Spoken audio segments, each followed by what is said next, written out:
अब वीना और शेखर एक दूसरे से मार्केट में मिलते हैं तो शेखर वीना को बोलता है कि वीना, अब हमारे बीच जो भी कुछ हुआ है हम दोनों को भूलना होगा, क्योंकि अब तुम मेरे छोटे भाई की बीवी बन चुकी हो। तो ये बताती है कि यही बात मैं तुमको समझाना चाहती हूँ, तुम भी रत्ना भाभी को संभालने की कोशिश करो, बेचारी ने बहुत दुख झेले हैं।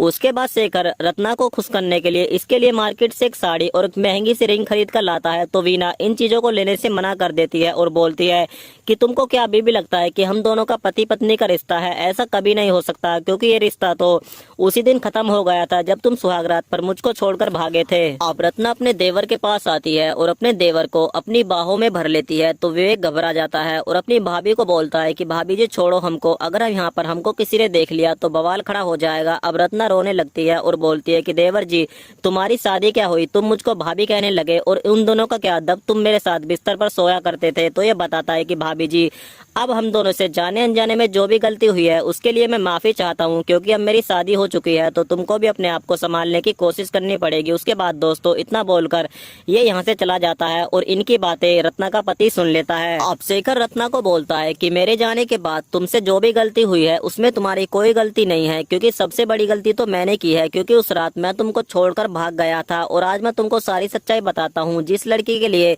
सुहागरात पर मैं तुमको छोड़कर भागा था वो लड़की कोई और नहीं, मेरे छोटे भाई की बीवी यानी वीना ही थी। लेकिन रत्ना यकीन करने की कोशिश करो, जाने के बाद मुझको काफी पछतावा हुआ और अब मैं पूरी तरीके से बदल चुका हूँ और ऐसी गलती कभी दोबारा नहीं होगी।